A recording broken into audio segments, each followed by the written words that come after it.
ये पेज है 261 और 260 से 2-4 लाइन पहले से मैं शुरू कर देता हूँ। ये कालिदास के संबंध में बात चल रही थी। कालिदास को छंद पर जो प्रभुत्वपूर्ण अधिकार प्राप्त है, वह भी उतना ही महान है जितना कि उनका भाषा शैली पर प्राप्त परिपूर्ण अधिकार। भाषा शैली जिस तरीके से उस पे जितना परिपूर्ण अधिकार है, परफेक्ट उनके पोजीशन के अंदर है, तो कालिदास को छंद पे भी उतना ही।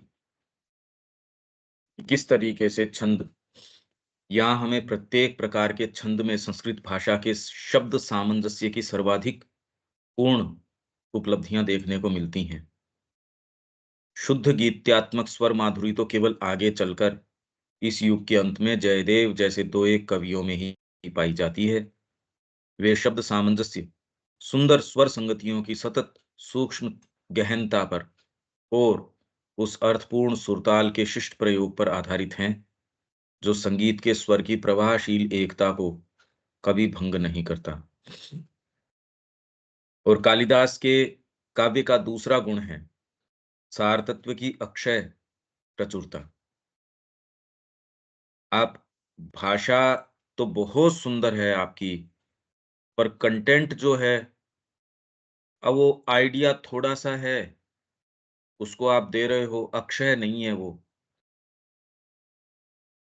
वो आइडिया नया लेके आना और अक्षय होना बहुत ज्यादा बड़ी बात है। पहले तो आइडिया होता ही नहीं, आपके पास कंटेंट नहीं होता।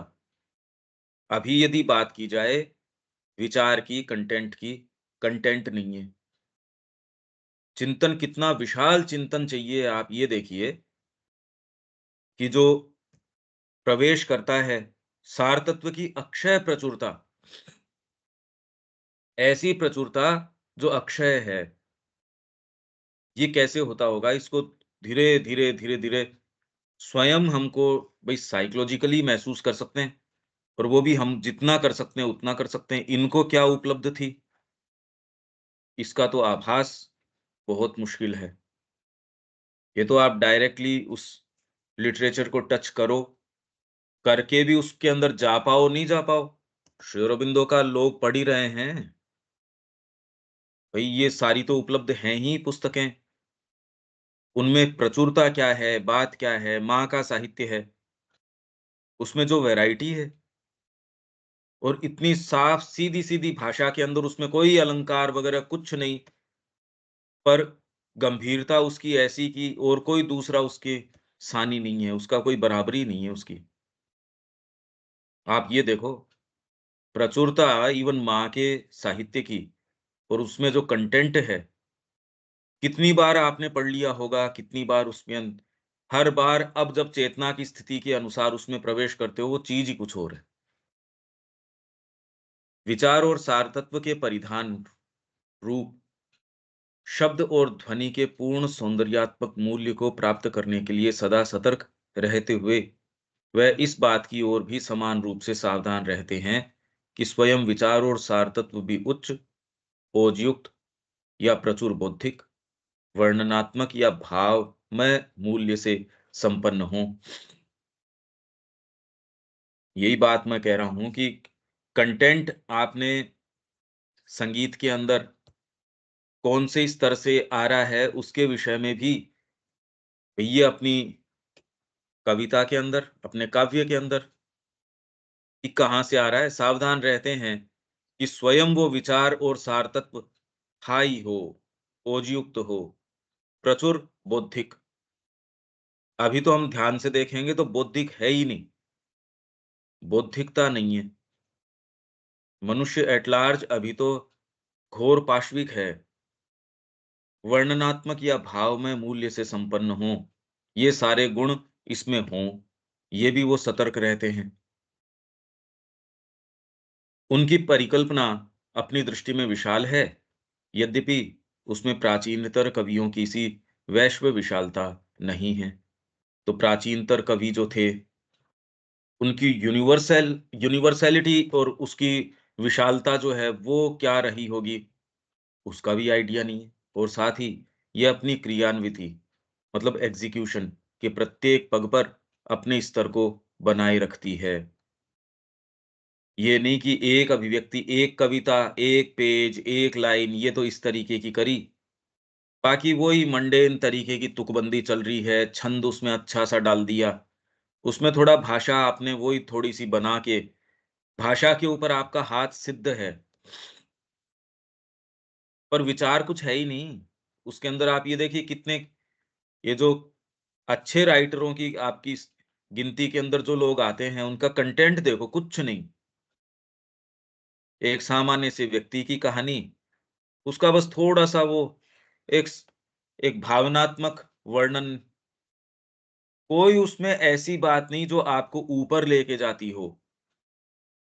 जिसमें जीवन के फ्रेमवर्क को अंतरंगता से तो देखा, पर उसका विवेचन जो है, वो मिलता नहीं इस तरीके से कि उसको उठा के ऊपर ले गए हों। अपनी साधन सामग्री का व्यवहार करने में इस कलाकार का हाथ कभी भूल-चूक नहीं करता।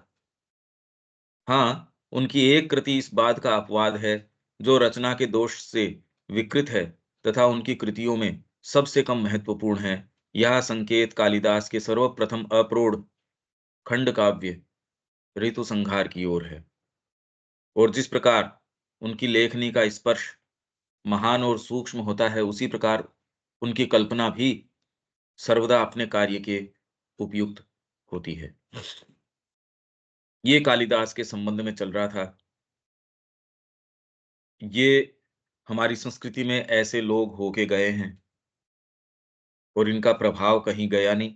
साहित्य के क्षेत्र के अंदर तो वो वैसा का वैसा। जीवन की मीमांसा आप किस तरीके से कर सकते हैं, ये तो प्रमाण है, अभिलेख हैं ये। हम प्रवेश नहीं कर रहे, उससे उनकी महत्ता कोई कम नहीं हो जाती, न ये संभावनाएँ कम हो जाती। ये कॉन्ट्रास्ट ये लोग, ये संस्कृति हमारे लिए छोड़ के चले गए कि इतना तो संभव है और माँ और श्री अरविंद ने जो हमारे सामने रखा है, उसकी तो कोई दूर-दूर तक कल्पना नहीं कि वो बात क्या कर रहे हैं। जब हम ये कहते हैं केवल कि वो तो पूर्ण योग की बात कर रहे हैं और योग जहाँ समाप्त हो जाते हैं, वहाँ से ये शुरू होता है। पर हमको तो और का पता हो तो ये पता हो, इसलिए हमको कुछ भी नहीं पता। हमारी एग्ज़िस्टेंस बहुत ही ज़्यादा रिस्ट्रिक्टेड है, छोटी है। मुद्दे बहुत छोटे हैं। विश्व के महानतम कवि, जब मैंने कहा कि होमर और शेक्सपियर से महानतर कोई कवि नहीं थे, होमर और शेक्सपियर से ग्रेटर कवि नहीं थे, तो ये काव्यात्मक मतलब उसकी पोएटिक जो जीनियस है, उस दृष्टिकोण से बात कर रहे हैं, तो मैं उनकी सारभूत काव्यात्मक शक्ति एवं सौंदर्य के दृष्टिकोण से विचार कर रहा था, न कि एक समग्र रूप में उनकी कृति के प्रभाव क्षेत्र के विषय में कहा था। क्योंकि अपने कार्यक्षेत्र में इनसे महत्तर कवि भी हैं। ये तो भई हारमोनियम बहुत अच्छा है ये, पर इससे इस व्यक्ति ने एक कमज़ोर हारमोनियम है, उसके ऊपर जो भजन गाया है, इसकी तुलना नहीं हो सकती। आप सारी की सारी संगीत सभा, अच्छे से अच्छा प्रोफ़ेशनल टॉप मोस्ट म्यूज़िशियन है, वो इसकी बराबरी नहीं कर सकता। कुंभ के मेले के अंदर दिलीप कुमार रॉय गए। अब ये तो प्रोफ़ेशनल सिंगर थे, प्रोफ़ेशनली सारी जो विधाएँ हैं, संगीत की तरीके हैं, वो इन्होंने सीखे थे और टॉप मोस्ट कवियों में, लेखकों के अंदर ये तो हमने पढ़ा ही था पत्र के अंदर, माँ खुद कह रही है, उसमें श्री अरबिंदो कह रहे हैं कि विश्व के टॉप मोस्ट अंग्रेजी लेखक हैं, उनके बराबर है ये।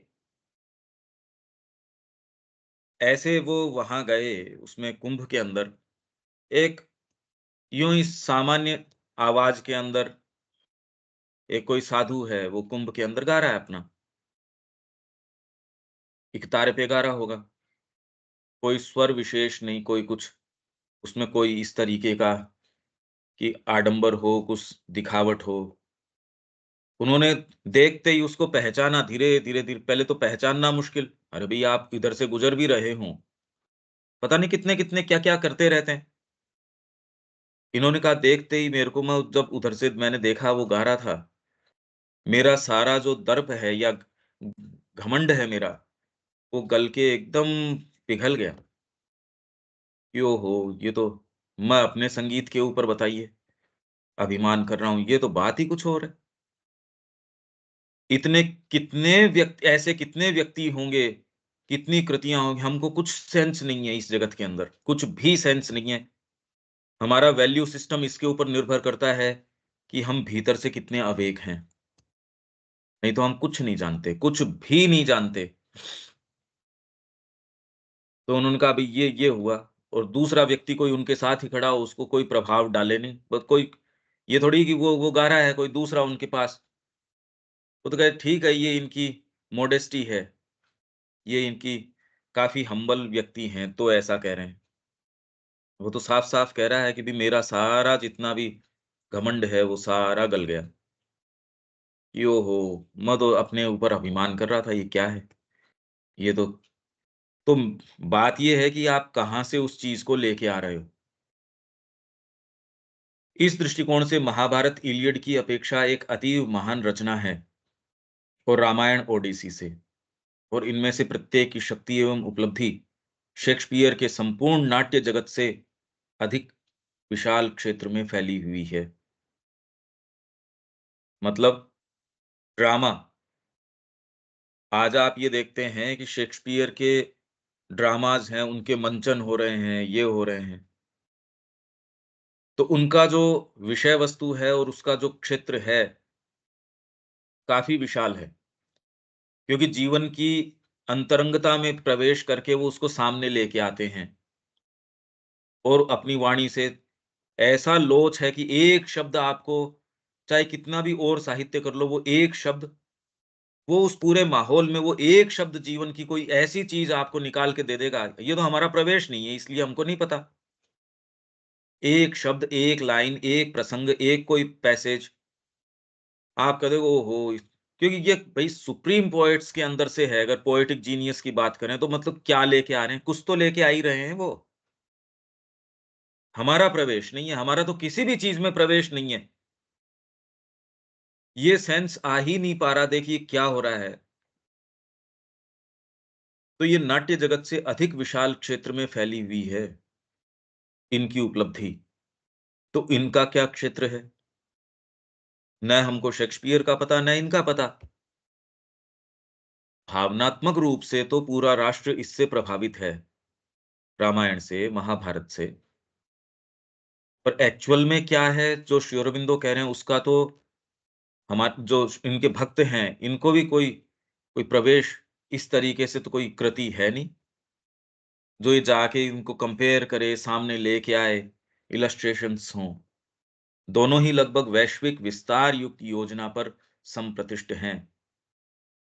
रामायण और महाभारत विश्व विस्तार है इनका, ऐसा कोई आयाम जीवन का, चिंतन की कोई ऐसी धारा, कुछ भी ऐसा क्षेत्र नहीं है, जो कि इनकी एम्बिट के अंदर नहीं आता हो।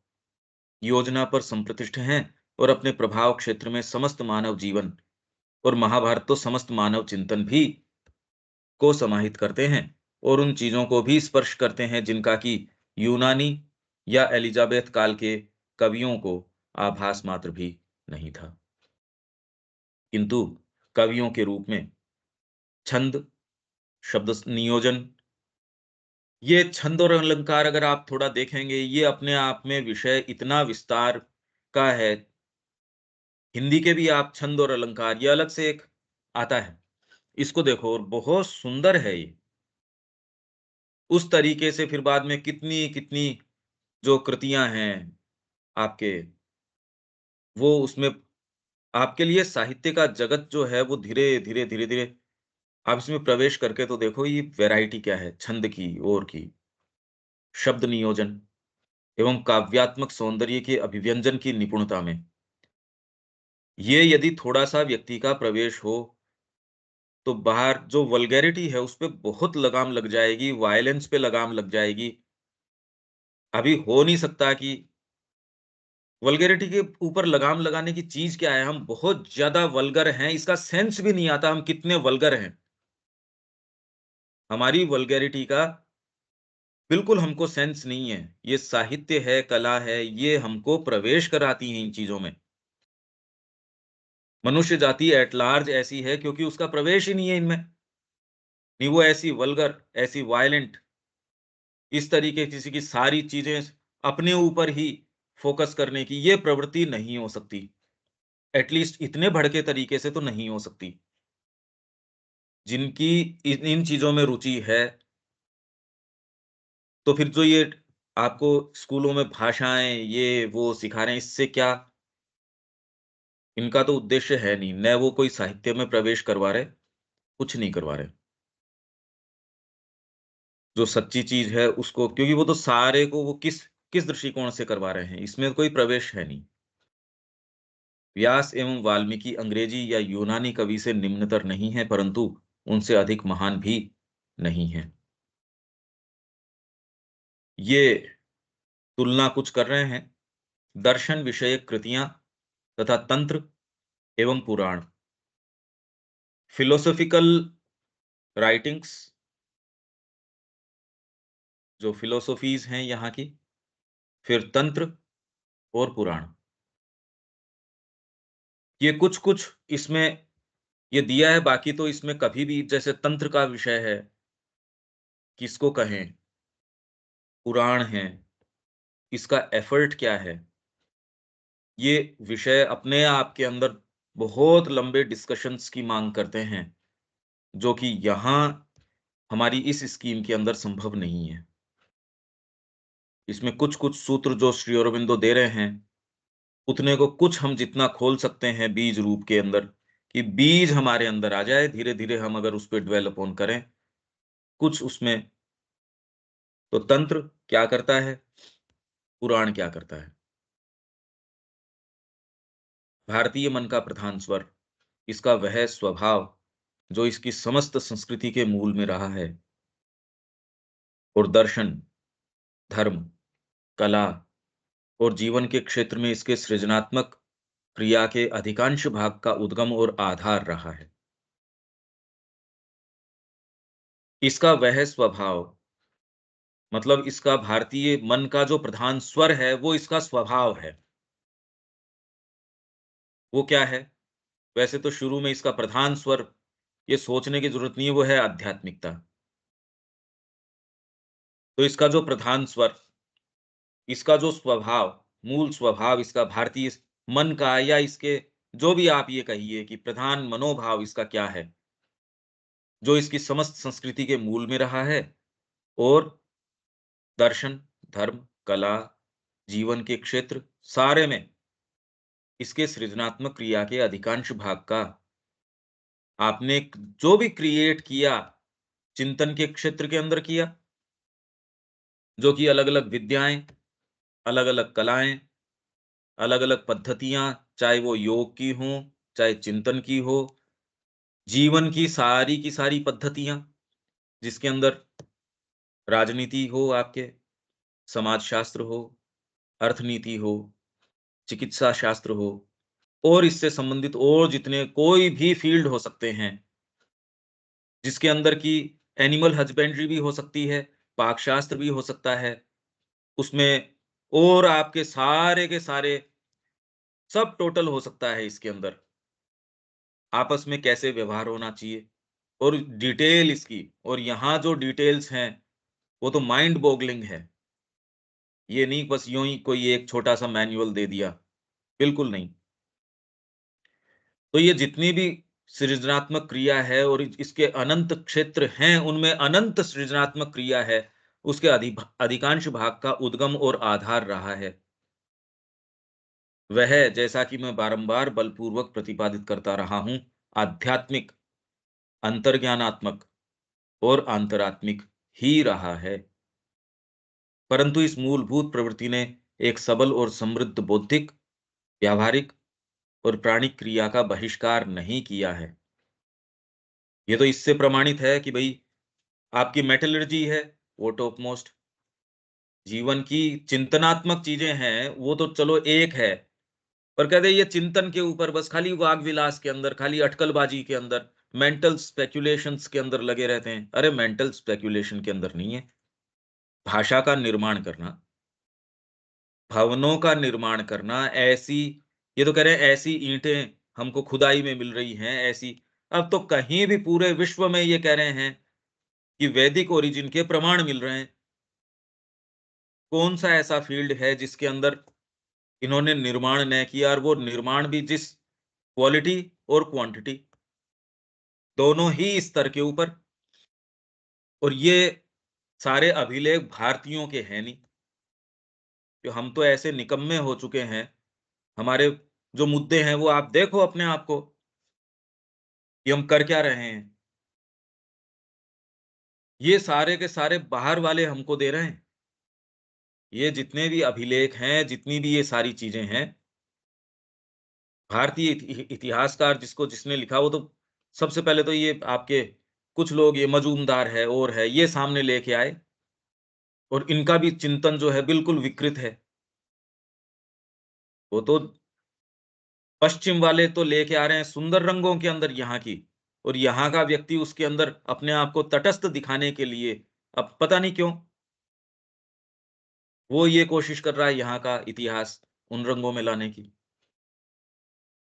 जो आपकी संस्कृति से कोई सिम्पैथी नहीं रखता, बाहर का व्यक्ति है, उसको इस दृष्टिकोण का पता नहीं। वो इतिहास लेके आ रहा है जिन रंगों के अंदर कि भई ऐसी ये संस्कृति देखिए क्या, इसीलिए तारिक फ़तेह कहता था कि मैंने ऐसे लोग नहीं देखे, जिनको ऐसी धरोहर मिली हो, पर जो जिसको इग्नोर करने वाले भी नहीं दिखे, जिनके पास कुछ नहीं है, वो तो उसको यूँ सामने ग्लोरीफाई करके दिखाते हैं। उनको बैकग्राउंड ही नहीं है और यहाँ ये देखो क्या हो रही है। अरे सारी चीज़ है इनके पास। तो सबल और समृद्ध बौद्धिक, व्यावहारिक और प्राणिक क्रिया का बहिष्कार नहीं किया है। बहिष्कार करते तो आज जो चीज़ें उपलब्ध है वो कैसे आ जाती? ये तो तब जब काल के कारण नष्ट भ्रष्ट हो गई। बीच की परतंत्रता के कारण अब हमको कई चीज़ों से वैसे फिर सोच समझ के सारी चीज़ों को जलाया गया है, तोड़ा गया है, खंडित किया गया है। भई एक व्यक्ति जो है अगर उसकी कृति ज़्यादा साइकोलॉजिकल स्तर के ऊपर है, आप तो सेंस ही नहीं है कि वो व्यक्ति क्या है? वो अगर मौजूद भी है, तो भी आपको कोई ज़रूरी थोड़ी है कि अपनी गहनताएँ आपके सामने रिवील करे। आप वहीं उस व्यक्ति के साथ रह रहे हो, पर ज़िंदगी भर उसका कोई सेंस नहीं। एक नौकर रह रहा है, हाँ भाई ठीक है, पता नहीं क्या है। माँ के साथ रहे लोग, उनको कोई सेंस नहीं कि ये हैं कौन। श्री अरबिंदो के साथ रहे, उनको कोई कि एक्चुअल में कोई सेंस हो इसका, कुछ नहीं। तो इस जो ऐसे लोग थे, उनकी कृतियाँ हैं, चीज़ें हैं, ये तो बहुत सारी थी, उसमें कुछ बचा है, जो कुछ है, उसमें से भी प्रकाशन में कुछ है। हमको कोई भी जो है उपलब्ध, उसका भी सेंस नहीं है। बिल्कुल हमको ज्ञान नहीं है इसका। आप तंत्रों की बात करो, तो समेट नहीं सकते, इतनी चीज़ है। आप पुराणों की बात करो, किसी एक चीज़ की तो बात करो। उसमें इतना निर्माण, ये कैसे आ गया? इसीलिए इन्होंने कहा स्टुपेंडस वाइटैलिटी। 4 जो महान शक्तियाँ भारतीय भाव की थी, सबसे पहली आध्यात्मिकता, फिर स्टुपेंडस वाइटैलिटी, स्ट्रॉन्ग इंटेलेक्चुअलिटी और चौथी साउंडिंग ऑफ द एक्सट्रीम्स।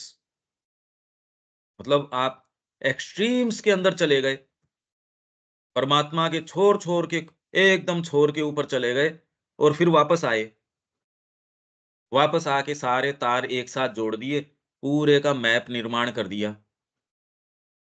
पूरा जो भूखंड है, सोचिए एक एक सामान्य भूखंड को भी मापना, ऐसे कई क्षेत्र हैं जिसमें आज तक ये नहीं पहुँच सके।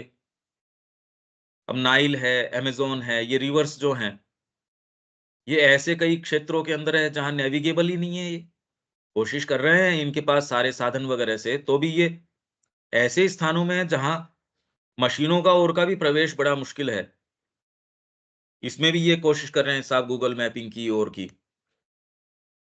जब भौतिक जगत के अंदर इतनी समस्याएँ हैं, इन जगतों के अंदर इन्होंने प्रवेश किया और ऐसा कोई अनुभव, ऐसा कोई अंतर्दर्शन व्यक्ति को नया नहीं हो सकता, जो ऑलरेडी आपके वेद के अंदर नहीं लिखा हो।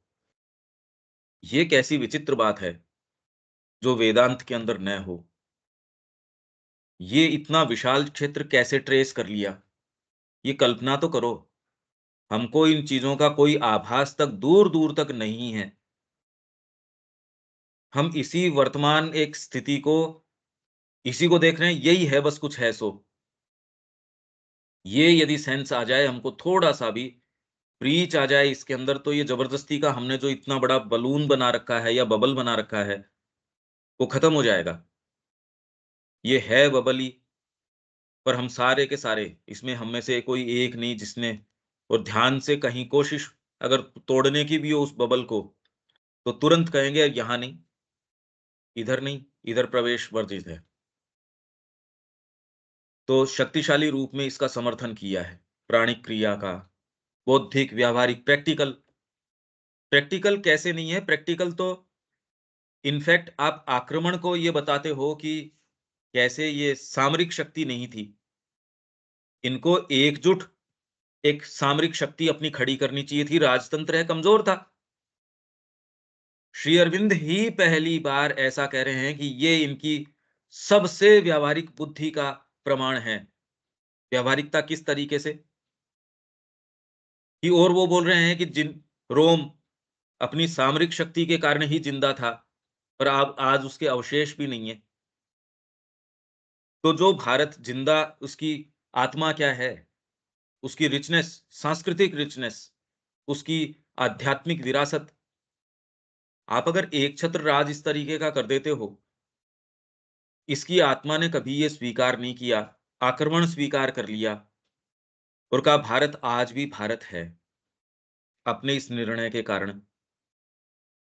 एक हजारों हजार वर्ष के विस्तार के अंदर कुछ सौ या इतने हजार, हजार एक वर्ष का, या एक्चुअल राज तो इनका इतना रहा नहीं। ये एक संस्कृति के मानक के हिसाब से देखा जाए तो कुछ नहीं। अरे भई आपके 10 साल के अंदर 1 दिन बुखार हो गई, और वो भी किसी कारण से या जो भी है उसका, या आप रेस्ट कर रहे हो या क्या कर रहे हो, वो हमको एनी हाउ, पर आप वो अपनी क्रिया वो वाली नहीं कर रहे हो जो रेगुलर करते हो। तो इसको ये कह रहे हैं कि ये व्यावहारिक सेंस इनको बिल्कुल नहीं है, देखो ये क्या किया। इनफैक्ट इतना व्यावहारिक है हर चीज़ के अंदर, भारतीय व्यक्ति इतना प्रैक्टिकल है डीप डाउन, जिसको सो कॉल्ड प्रैक्टिकैलिटी कहते हो वो तो गला कटवाती है। जो बाहरी प्रैक्टिकैलिटी हम जिसको कह रहे हैं, वो तो इतना अनुभव तो हम सबका ही ये जीवन में हो चुका। जिन डॉक्टरों पे इतना विश्वास था, उनका क्या रहा? जिन लोगों के ऊपर इतना विश्वास था, वो अल्टीमेटली उनका जीवन में क्या बनता है? जिनके पास इतनी बड़ी-बड़ी डिग्रियाँ हैं, जो आप कह रहे हो, "अरे! ये तो आईएएस है", उसके जब नज़दीक से लक्षण देखते हो, या कोई महान शिक्षा सो कॉल्ड शिक्षाविद है, पॉलिटिशियन है, ये है, वो है, उसकी जब गति देखते हो, अगर देखते हो तो, पर हम क्योंकि माँ श्री अरविंद के संपर्क में हैं, तो हम कोई समय देख पाते हैं, अरे यार! ये तो अब व्यावहारिकता कौन-सी हुई ये देख लो। आपने 50 साल, 60 साल जीवन के अपने ऐसी चीज़ में व्यर्थ किए, जो लास्ट में आके आपको ये जानना है कि ये तो बेकार है, तो ये कौन-सी व्यावहारिक बात हुई? पहले दिन से ही मत करो। तो आपके पास इतना समय बचे, इस संस्कृति को ये ज्ञान था कि हमको उच्चतम उद्देश्य के पास जाना है, तो जीवन को कैसे, फिर इसके विषय में फिर ट्रिपल क्वाड्रेट किस तरीके से आए, व्यवस्था सारी किस तरीके से थी, शिक्षा किस तरीके से थी, न्याय में कैसे आएगा, वो तो अगर वो होगा, वो तो सारी चीज़ों में रिफ्लेक्ट करेगा। तो व्यावहारिक मतलब थ्रू एंड थ्रू व्यावहारिक, प्रैक्टिकल। उच्च श्रेणिक लौकिक साहित्य में यह क्रिया बहुत अधिक सामने आ जाती है। वहाँ यह एक प्रमुख अभिलक्षण रहती है तथा मूल भाव को कुछ-कुछ पृष्ठभूमि में धकेल देती है। मूल भाव आध्यात्मिकता, पृष्ठभूमि में धकेल देती है का मतलब,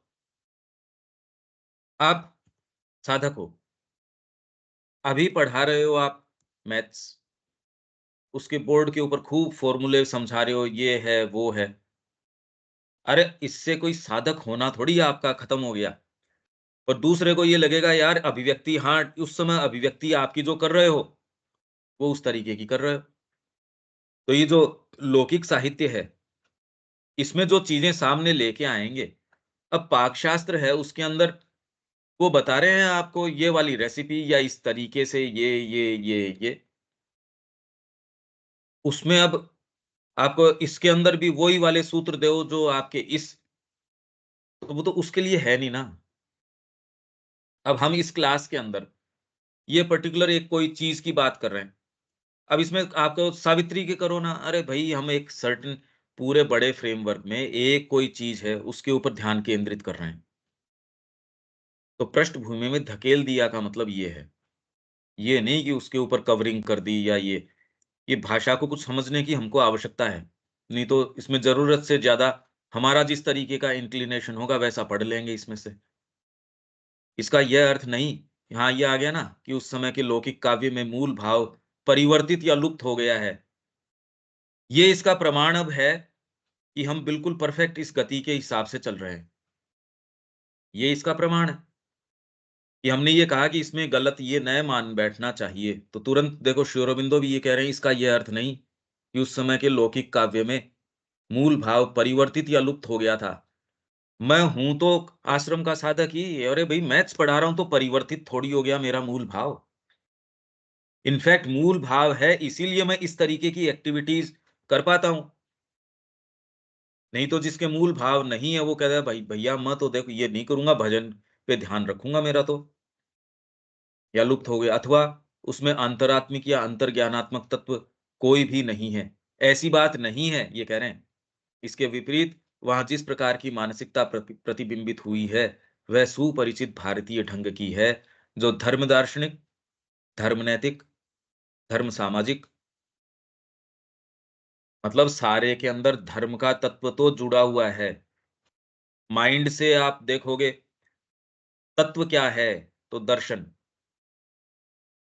पर कोरा दर्शन अगर इसके साथ धर्म नहीं जोड़ोगे, तो वो कोरी मेंटल स्पेक्युलेशंस हो जाएँगे, कंजेक्चुरल हो जाएगी वो चीज़, दार्शनिक नहीं होगी। दर्शन किसका? किसका दर्शन? कौन से भाग से? समस्या यही तो है। लॉजिक तो मेरा आपने बहुत तीव्र कर दिया। भई मशीन मेरी बहुत अच्छी है, पर उसमें जो सामान डालोगे वही तो निकल के आएगा, मशीन क्या कर लेगी इसके अंदर? तो धर्म दार्शनिक हमेशा ही ये जो तार है, ये जुड़ा है धर्म नैतिक, धर्म सामाजिक। प्रत्येक प्रकार के परिवर्तन में अटूट बनी रहती है, जिसके पीछे अतीत की समस्त आध्यात्मिक अनुभूति विद्यमान रहती है तथा स्पष्ट रूप से सामने न होते हुए भी इसे सहारा देती है। सहारा मतलब सपोर्ट करती है, अंडरलाइंग अंडर नोट है उसका, अंडर करंट है। भाई ultimately end of the day आप कहीं न कहीं जैसे माँ से रेफर करते हैं और यही अगर उसको एक्चुअल आधार ही बना बैठो, क्रियाएँ आपकी सारी वो कर सकते हो, कोई दिक्कत नहीं है। इनफैक्ट ज़्यादा कन्विक्शन से बेटर कर पाओगे। माँ के निहित होके व्यापार बेटर कर सकते हो। माँ के निहित आप पढ़ाने का काम है, जिसका जो-जो प्रोफ़ेशन है सारा और अच्छे से कर सकते हो। पर अपने आप के लिए वो नहीं करोगे, कन्विक्शन तो भीतर से आएगा, माँ कहेगी ये करना है, तो कन्विक्शन आएगा। आपका स्वाग्रह कोई चीज़ के ऊपर है कि नहीं मेरे को तो ये करना है, अब आम आके माँ ये करो, तो it will not act in the conditions of falsehood और लेड डाउन बाय आपके ये, आप ले डाउन करो और उसके अंदर की माँ इसमें काम करे, वो नहीं करेगी। इसलिए गड़बड़ रहती है सारी चीज़ें। इसका हम साहस कर नहीं पाते कि इसको तोड़ दें। वहाँ कल्पना शक्ति भी उसी प्रकार की है जैसी हम उस समय की कला में देख चुके हैं। कला की तो हमने खूब बात करी, कल्पना शक्ति, ये भी हमने बात करी आप कोशिश करो, एक कोई नई कल्पना करना हमारे लिए बहुत मुश्किल है। उन्हीं चीज़ों के कॉम्बिनेशंस बिठाएँगे, उन्हीं चीज़ों को थोड़ा जोड़-तोड़ करना, ये करना। आपको एक आधार चाहिए, कल्पना के लिए भी एक आधार चाहिए। मूलभूत नई कल्पना नहीं होती कोई। ये हमारे शिक्षा की चीज़ें होनी चाहिए। इमेजिनेशन है, ऑब्ज़र्वेशन है, निर्णय है, एनालॉजी है, कॉन्ट्रास्ट है, कंपैरिज़न है। जगत को देखने की हमारी शक्ति नहीं है। तो शिक्षा के अंदर जो मानसिक शिक्षा की बात कर रही है माँ और श्री अरबिंदो दोनों कर रहे हैं। न भौतिक शिक्षा का हमको पता, प्राणिक तो ख़ैर करो किस तरीके से। मानसिक के अंदर हमारी ये लेटेंट फैकल्टीज़ हैं, ये तो कोई बात ही नहीं करता।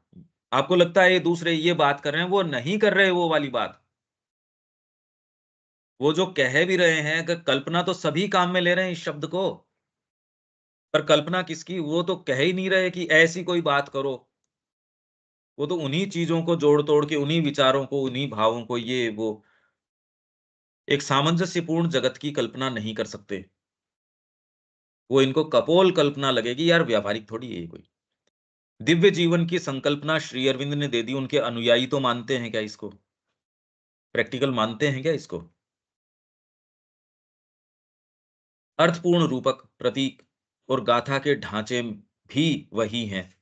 रूपक, सिंबल, एलेगोरी, फिर गाथा मतलब इसके अंदर आप जो लॉजिकल आप इसमें ये देते हो, जैसे कई गाथाएँ हैं, के ढांचे भी वही हैं जो अतीत से परंपरा के द्वारा हम तक आए हैं, जो कुछ ऐसे संशोधनों तथा नए परिवर्धनों में से गुजरकर हम तक आए हैं, जिन्हें अपना पूर्ण स्वरूप पुराणों में प्राप्त हुआ है। पुराण क्या कर रहे हैं वो और इनमें रूपक आदि के इन ढांचों में एक प्रबल अंतरात्मिक संकेत निहित है।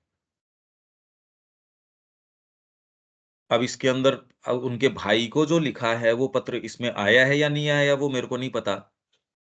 अपने भाई को श्री अरबिंदो लिख रहे हैं कि पुराणों का एफर्ट क्या है, वो बहुत रिवीलिंग है। पर अब उसके दृष्टिकोण से उसमें प्रवेश किया जाए, उसके ऊपर ड्वेल अपॉन किया जाए, पहले तो ये आधार ही नहीं है हमारे पास कि कैसे उसमें प्रवेश करें, पढ़ें कैसे उसको? इन्हीं चीज़ों के लिए यहाँ आके हम रुक जाते हैं। एक्चुअल प्रवेश तैयारी की माँग करता है और गहन, सुदीर्घ और सुचिंतित इन तैयारियों की माँग करता है। इसके बिना ये नहीं हो सकता। इसीलिए व्यक्ति यहाँ आके रुक भी जाता है, पहली बात तो इधर रुख करता ही नहीं। कोई इस तरीके की बात नहीं करता कि ये तैयारी करवाओ, तैयारी करवाओ। ऐसा सुनने में तो नहीं आता कि इन चीज़ों के लिए गहन हाँ, दूसरी और चीज़ें हैं, पर वो तो आपको इस सिमिलर सी बातें लगेंगी, वो सिमिलर नहीं है, ये अलग है। पुराणों में क्या है, वेदों में क्या है, ये एकमात्र श्री अरबिंदो जो कह रहे हैं, अब वो वाली बात तो कोई कह नहीं रहा ना। पहली बात तो श्री अरविंद जो कह रहे हैं, वो कोई दूसरा कह नहीं रहा। तो इसलिए इसकी तैयारी करवाए कौन, करें कैसे? ये एक बहुत बड़ी समस्या है। हाँ, जिसके अपने-अपने तरीके के हैं बस कोई कुछ उसके तो इसके व्याख्यान शुरू कर देता है, ना कोई चेक करने वाला उसको, कि ये जो कह रहा है वो कह भी कुछ रहा है या क्या कह रहा है यूँ ही। ना कोई इसको चेक करने वाली बात, ना कुछ और। तो इन कवियों के अब ये है हाथ में ये एक मूल आध्यात्मिक रचना की अपेक्षा कहीं अधिक एक ऐसी परंपरा का रूप ग्रहण कर लेते हैं, जिसे उनकी बुद्धि अच्छी तरह समझ चुकी है तथा जिसे लेकर वह अपनी क्रिया करती है। और ये बौद्धिक रूप से आपको बता नहीं रहे। ये कोई मानसिक एक्सप्रेशन है नहीं इनका। पुराणों के अंदर भी ये कथाएँ हैं, जिस तरीके की कथाएँ समझ में आती नहीं। हाँ, प्रभावित बहुत करती हैं। रामचरितमानस की उस समय जब राम मंदिर का ये हो रहा था, उस समय प्रतियाँ नहीं थी। सोचिए आप छोटी-बड़ी जितनी भी सब टोटल बिक गई। उसके बाद भी लंबे समय तक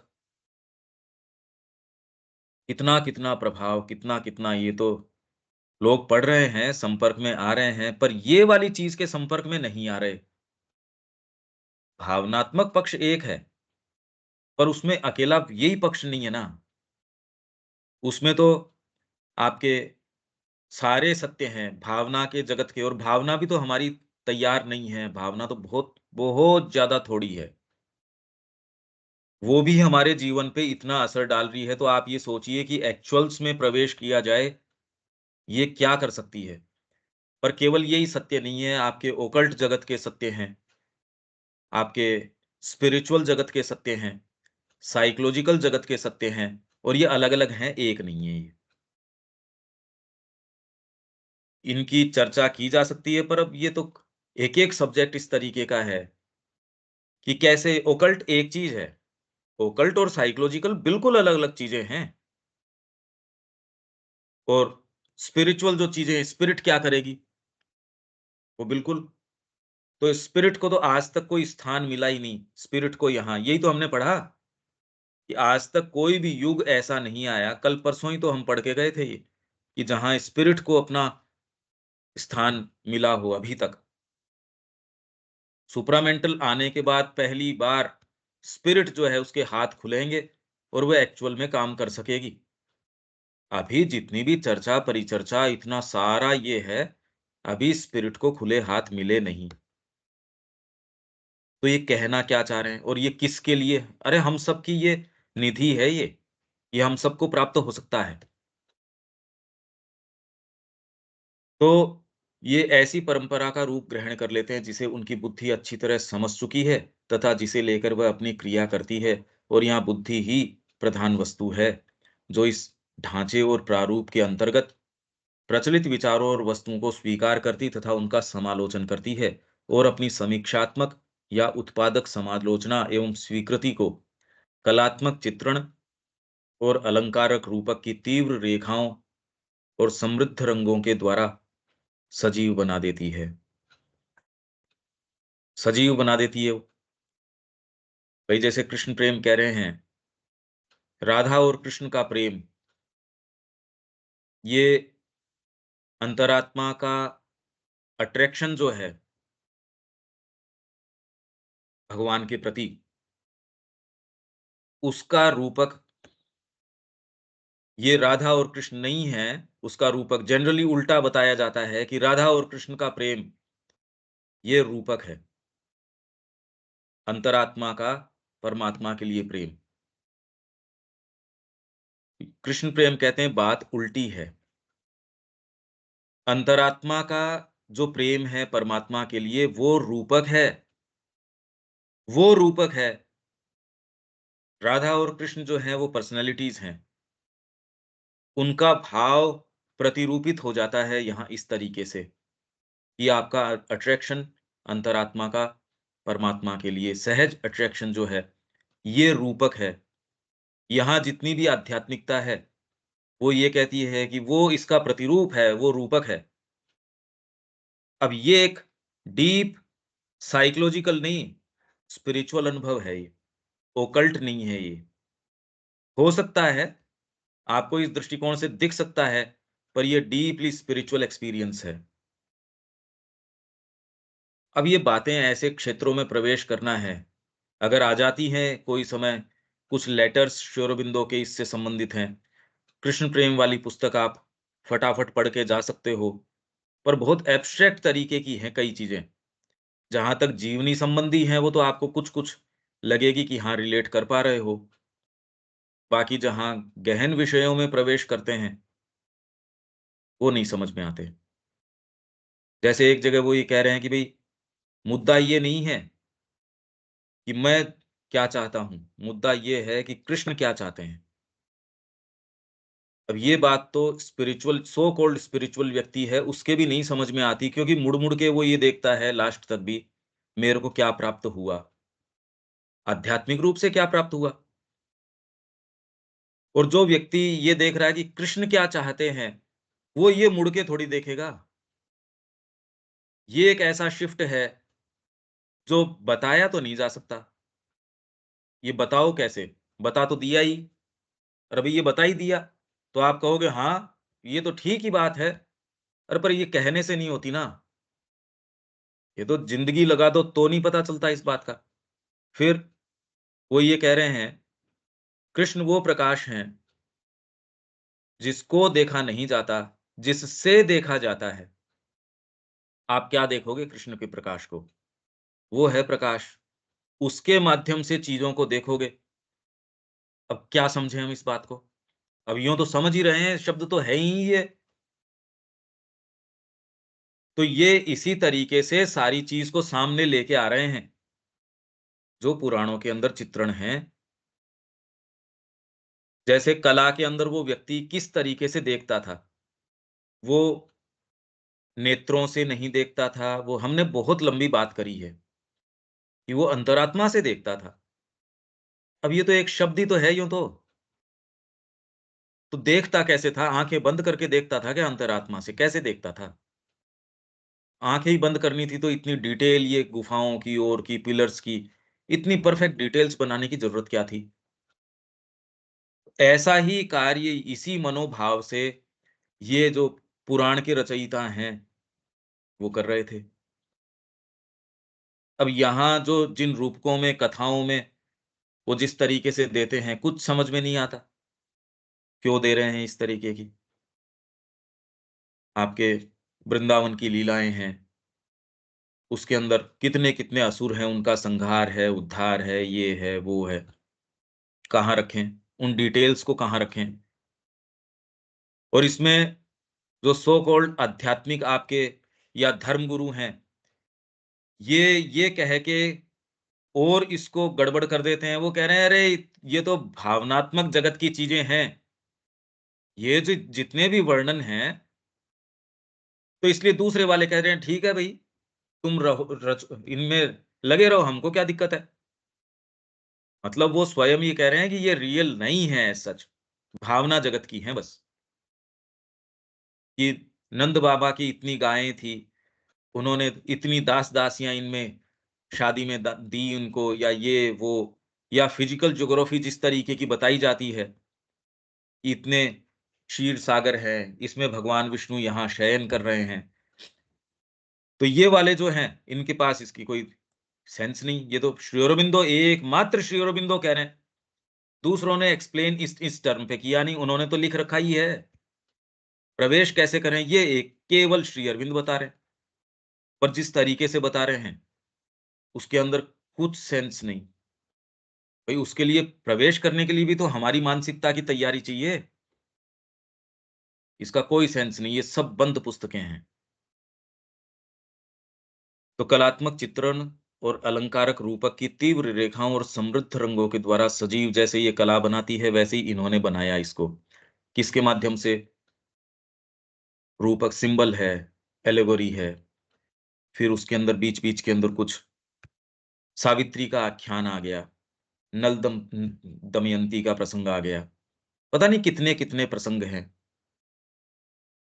मूल शक्ति और अंतर्ज्ञानात्मक दृष्टि अब सत्ता के बाह्य अर्थात इंद्रिय, वस्तुगत, ऑब्जेक्टिव एवं प्राणिक पक्षों में अत्यंत प्रबलता के साथ कार्य करती है। मूल शक्ति अब क्या कर रही है? अंतर्ज्ञानात्मक दृष्टि मतलब आपकी इंट्यूशनल साइट जो है, इंट्यूशन से आप देखते हो, इस जगत को कैसे देखते हो आप? भौतिकता से देखोगे, एक तरीके से देखोगे। प्राणिक दृष्टिकोण से देखोगे, प्राणिक दृष्टिकोण वाला व्यक्ति संसिद्ध करने की कोशिश करेगा, असर्ट करने की कोशिश करेगा, विश्व विजय की उसको कोई दिक्कत नहीं है। ऐसे हाइट्स को अनसरमाउंटेबल जो है, उनके ऊपर जाने की कोशिश करेगा। ऐसे बीहड़ स्थानों के अंदर प्राण चले जाएँ, कोई दिक्कत नहीं। प्राणिक दृष्टिकोण, मानसिक दृष्टिकोण कैसे देखेगा? इसके पीछे क्या पद्धतियाँ काम कर रही हैं, इसके चीज़ें क्या काम कर रही है। पर है मानसिक कि उसके पीछे और कोई हायर चीज़ नहीं आई, तो वो एक स्तर के ऊपर रुक जाएगा। वो उसके अंदर अपनी नीतियाँ, अपनी चीज़ें अपने तरीके से ये बनाने का प्रयास करेगा। और जितना थोड़ा-सा और पीछे जा पाता है वो, उतना प्रभावी भी होगा। लोग कहेंगे हाँ, हाँ, ऐसे ठीक है। पर और गहरे क्षेत्रों में वो प्रवेश उसका है नहीं। इसलिए एक सीमा तक वो पद्धतियाँ कुछ उसकी यूटिलिटी हो सकती है। वो तो आपके अर्थशास्त्रियों की भी जितनी है उतनी है। आपके जो आपके प्लानिंग वाले लोग हैं उनकी जितनी है उतनी है। पर जीवन के मूल सत्यों में वो प्रवेश करते नहीं। तो ये जो अंतर्ज्ञानात्मक दृष्टि ये क्या करेगी? बौद्धिक दृष्टि क्या करेगी? ये धीरे-धीरे अब तो हमको इतनी तैयारी होनी चाहिए कि आप इनके ऊपर थोड़ा-थोड़ा विचार करना शुरू करें, जो हमने पढ़ा उसको फिर से पढ़ें, उन एक-एक शब्द को उस पे ध्यान केंद्रित करके उसको और बढ़ाएँ। भीतर उसके ऊपर विजुअलाइज़ेशंस तैयार करें कि ऐसा हो। प्योरली भौतिक दृष्टिकोण वाला व्यक्ति क्या करता है, फिर अगर उसमें थोड़ा-सा वाइटल भी प्रवेश कर जाए इसमें, ज़्यादा नहीं, इस भौतिकता में थोड़ा-सा प्राण निम्न तरीके का, फिर थोड़ा उच्चतर प्राण आ जाए, फिर बाद में प्राण अपने आप के स्तर पे हो, फिर इस प्राण के अंदर भी थोड़ा-सा मन आ जाए और थोड़ा-सा हायर मानसिक आ जाए, फिर एक्चुअल में मानसिक हो, इसका तो सेंस होना बड़ा मुश्किल है। इसका सेंस नहीं आएगा, आप ये पाएँगे एक जगह बैरियर आ गया। तो ये कह रहे हैं और इस युग में इन्हीं पहलुओं को अधिक पूर्णता के साथ हाथ में लेकर प्रकट किया जा रहा है और धार्मिक क्षेत्र में आध्यात्मिक अनुभव के विस्तार के लिए आधार बनाया जा रहा है। ये सारा आधार है ये, आधार बना रहे हो आप। भारतीय संस्कृति के इस विकास का आशय शुद्ध साहित्य के क्षेत्र के बाहर इस समय के दार्शनिक ग्रंथों में और पुराणों तथा तंत्रों के धार्मिक काव्य में अधिक स्पष्ट रूप से प्रकट होता है। ये ही दो प्रवृत्तियां थीं जो एक साथ मिलकर शीघ्र ही एक अखंड वस्तु बन गई और इस सुसंस्कृत युग की एक अत्यंत सजीव एवं स्थायी क्रियावली सिद्ध हुई, जिनका जनता के मन पर अत्यंत स्थिर प्रभाव पड़ा, जिन्होंने सृजनशील शक्ति का काम किया और परवर्ती मतलब बाद का, पूर्ववर्ती उससे पहले का, परवर्ती बाद का, लोकप्रिय साहित्यों में इन्हीं ने सर्वाधिक प्रधान भाग लिया। यहाँ श्री अरविंद हर स्तर का आपको इतिहास दे रहे हैं।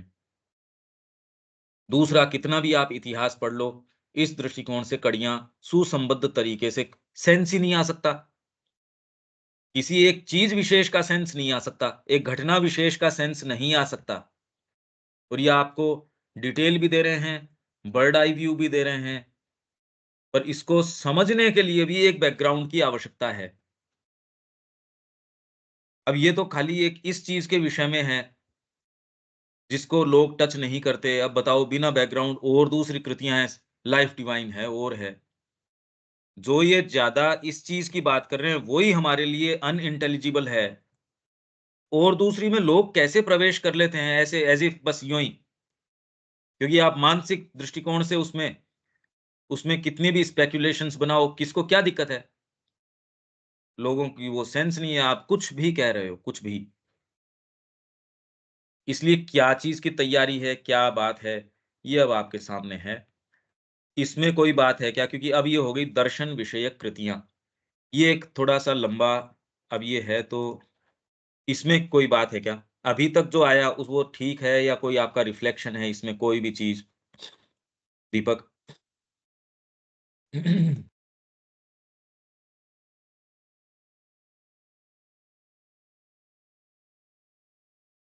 नहीं पंकज, कुछ भी नहीं।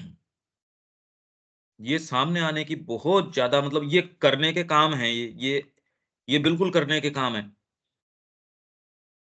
और इससे कोई आध्यात्मिक हो गई वाली बात नहीं है, अरे भई हमारे बीइंग की रिचनेस है ये। हमारे ही बीइंग की ये रिचनेस है ये। जो आध्यात्मिकता से इस शब्द से जो लोगों को डर लगता है, वो इसलिए है क्योंकि उनको ये पहली बात तो ये पता ही नहीं कि ये इसमें आपके बीइंग की इतनी रिचनेस भी है क्या? कि कौन इसको छोड़ना चाहेगा? रविकांत जी। हाँ, बहुत गहरे विषय हैं ये। समझ तो आ रहा है, मगर इसकी गहराई में जाना बड़ा मुश्किल है। ये जो सब बातें हो रही हैं, मेन चीज़ जो है, समझ आ रहा है सब। ये शिक्षा में आना ज़रूरी है। ये बातें ही हमारे जो ये मीटिंग्स हैं और हैं, उन मंचों पे ये बातें ये आनी चाहिए। उनको ये आभास दूर-दूर तक भी नहीं है कि ये डिटेल में काम करने की आवश्यकता है। ये तो कहीं कोई बात ही नहीं है। क्यों रविकांत जी? जी, बिल्कुल। मगर कल चल रहा है सोसाइटी के प्लेटफ़ॉर्म पे रेनेसांस ऑफ इंडिया में काफ़ी बेलू मेहरा काम कर रही है, लगातार कर रही हैं। वो भी बहुत लंबा कई साल से लगी हुई है वो, काम हो रहा है। हाँ, पर शिक्षा में जब तक नहीं लेके आते, आपके पास एजुकेशनल सेटअप नहीं होता, तब तक करो कैसे? क्योंकि अल्टीमेटली आपने ये स्वीकार कर लिया कि धारा तो यही चलेगी, उस धारा को तो तोड़ नहीं रहा ना कोई, कि बच्चा प्योरली इसके अंदर जा सकता है। इस पे तो अभी तक किसी को विश्वास है नहीं, क्योंकि उनको खुद को भी नहीं है। उनके खुद के जीवन के मुद्दे ये नहीं है। मैं आपको वो कह रहा हूँ कि अपना सर्वस्व दे दो, मैं अपना बैंक बैलेंस बचाए हुए हूँ, तो मेरी बात कब तक प्रभावित करेगी? इसलिए हो नहीं रही, समस्या यहाँ है। इस श्री अरविंद का व्याख्यान करना एक चीज़ है, पर मेरा बैंक बैलेंस तो मैं ज़ीरो नहीं कर रहा और आपसे कह रहा हूँ सब लुटा देना चाहिए। जीवन ये सब धोखा है, ये सब ऐसे है, वो बात नहीं बनती। और ये बात दूसरों को समझ में इसलिए नहीं आती क्योंकि बस इसी तरीके से। इसलिए मूलभूत समस्या क्या है, उसको पिन पॉइंट कर नहीं सकते वो। करेंगे कैसे? अरे भाई साधना अपनाए बिना आपके पास शिक्षा का आधार नहीं, जीवन का आधार नहीं। व्याख्यान से थोड़ी जीवन चेंज होता है। हृदय परिवर्तन से होगा।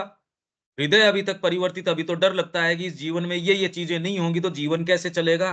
पैसा भी तो चाहिए, ये भी चाहिए, वो भी चाहिए। फिर आपको हम माँ का काम कर लेंगे, अरे तो तेरा हृदय तो परिवर्तित हुआ ही नहीं, तू तो बंधा हुआ है यहाँ। एक रस्सी भी हवाई जहाज के बंधी हुई है, वो उड़ान कैसे भर लेगा? ये हवाई जहाज तो नहीं उड़ेगा। और ये सेंस आना भी माँ की कृपा से आए तो आए। अविनाश। नहीं भैया, ठीक है भैया। थोड़ा तो जीवन को देखा ही है, उससे रिलेट कर पा रहे हो ये सारी बातें? ये जो देख रहे हो जीवन को, उसमें कुछ-कुछ तो देख ही पाते हो कि हाँ भाई, क्या बात है ये? हाँ, इसमें देविका जी कोई बात है? नहीं पंकज भाई, कोई कोई प्रश्न नहीं है। मूल समस्या साधना में प्रवेश करने की है। देविका जी, आपको सब चीज़ें त्याग देनी चाहिए, आपका बैंक बैलेंस ज़ीरो कर देना चाहिए, परिवार त्याग देना चाहिए, को एकदम माँ के कार्य में लगे रहना चाहिए। मैं धीरे से जाके अपना ये देखूँ कि मैंने जो सँभाल के रखा हुआ है, वो तो है ना? चाहे कागज़ के ऊपर किसी से मैंने कमिटमेंट कर रखा है या किसी से करार कर रखा है, उसने कितने पैसे मैं किसके माँगता हूँ, वो ही है। ये हो नहीं सकती ये बातें, ये कहने सुनने की बातें थोड़ी हैं।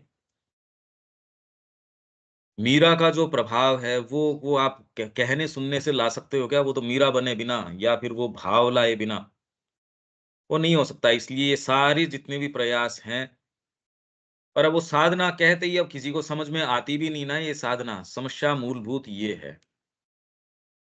ये झोंकना पड़ेगा अपने आप को, साधना करनी पड़ेगी और जीवन में कोई दूसरा मुद्दा है, तो ये चीज़ें तो चलती आई ही हैं। ये अभियान तो पता नहीं कितने-कितने लोगों ने स्वतंत्रता संग्राम के अंदर भी झोंका है। गौ सेवा के लिए कितने-कितने लोगों ने प्राण की आहुति दे दी अपनी। छोटे-छोटे, छोटे-छोटे मुद्दों के लिए उन्होंने अपना जीवन दिया है। तो ये तो साधना की माँग करता है, प्योरिटी की माँग करता है। यहाँ आके हम रुक जाते हैं, शिक्षा की बात करता है ये। शिक्षा मूलभूत डिटेल की बात करता है। यूँ तो जिन्होंने आर्यन इन्वेजन थ्योरी के ऊपर लिखा था, लाइब्रेरी की लाइब्रेरीज़ हैं ऐसी चीज़ पे जो कभी हुई ही नहीं। तो उन्होंने काफ़ी ट्रैवलिंग भी करी होगी, खूब उनके पास साधन-संसाधन, उन्होंने डेटा भी इकट्ठे करे होंगे, मिट्टी के सैंपल्स भी इकट्ठे किए होंगे। आपका देखो बहुत साइंटिफिक एटीट्यूड है। किस विषय में? तो आर्यन इन्वेजन तो कब विवेकानंद जी ने बिल्कुल उसको सिरे से नकार दिया। आप ये सोचिए कि उसके ऊपर हमारी पॉलिटिकल पार्टीज़ हैं साउथ के अंदर। डीएमके है, ये है, वो है, जिसमें भी डी आ रहा है द्रविड़ बोल के। सोचो भारत की मानसिकता आज भी समस्या हम जो कल्पना कर सकते हैं, उससे ज़्यादा डीपर है। उसके सूत्र धीरे-धीरे अगर खुलें तो प्रयास तो है। विवेक, बात तो नहीं है भैया, चीजें समझ में आ रही है और मुद्दे तो स्पष्ट हो ही रहे हैं। ठीक है, दीपक जी?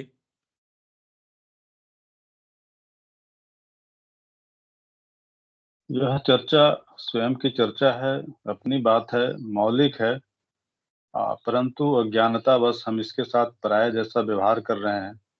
इन्हें अब सतह पे ला करके श्री अरविंद के प्रति हम अच्छी श्रद्धांजलि दे सकते हैं। सही है। यहाँ विराम देते हैं, कल मिलते हैं। जय श्री माँ। जय श्री राम। जय श्री जय